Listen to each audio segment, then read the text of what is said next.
So soon after Murad II retreated, he died. And his son, his successor, Mehmet II, took up the fight. And in 1466, Mehmet returned to Albania with an army about equal in size to his father's. But Mehmet had learnt from the mistakes of his father. And this time, he was ruthless. When he entered Albania, they massacred peasants because they knew that they were supplying Skënderbeu with the needed food. They laid waste to the land to make sure that they couldn't farm it and that Skënderbeu would be cut from supplies. And once again, they sieged this castle for the second time. Skënderbeu used the same tactics that were so successful in the first siege. Conti took charge of the castle once again, and Skënderbeu roamed the lands, annoying the Ottoman army as much as possible.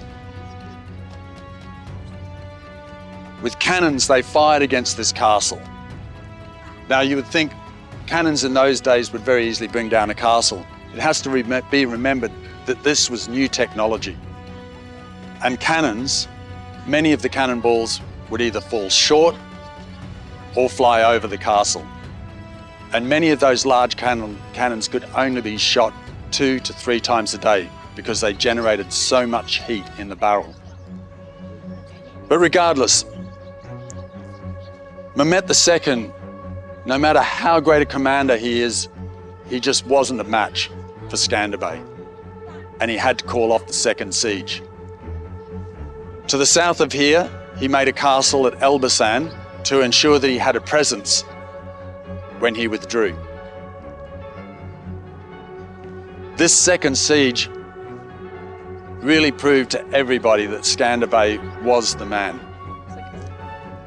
2 sieges, both against the biggest army that was in Europe at the time, against a very small force of 10 to 15,000 men.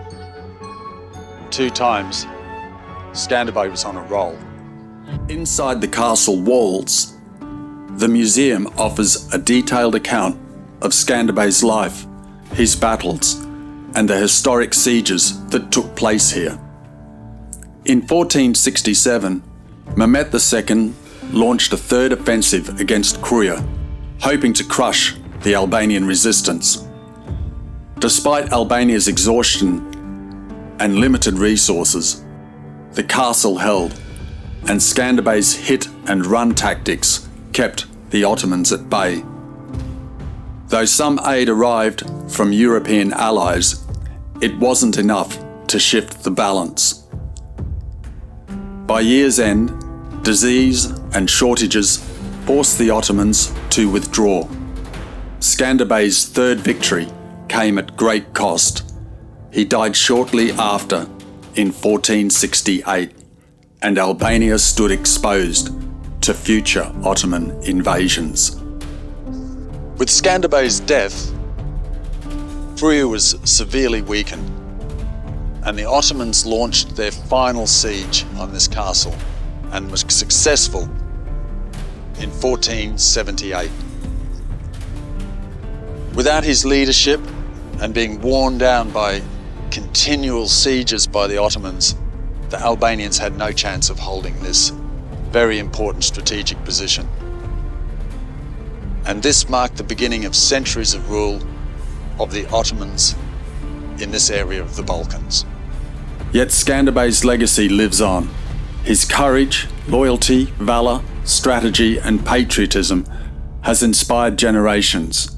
And with such virtues, it's no wonder that he is Albania's national hero. Yet most enduring of all is his banner, the double-headed eagle on a red background, which became Albania's national flag.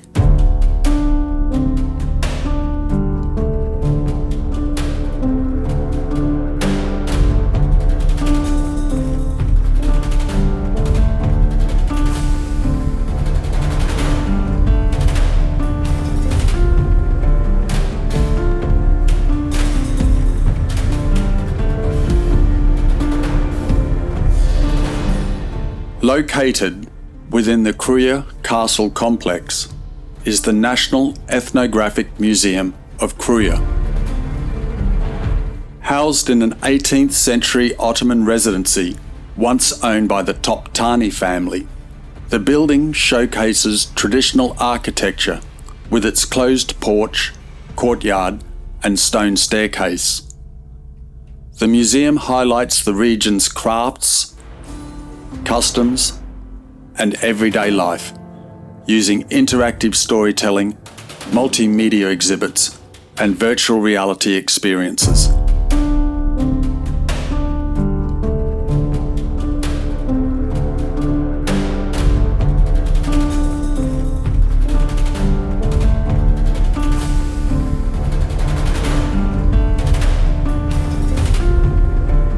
While the legend of Skënderbeu and his castle gives Kruja much of its fame, another tale adds to the city's rich history, that of Sari Salltik, an Islamic Sufi of the mystic Bektashi order.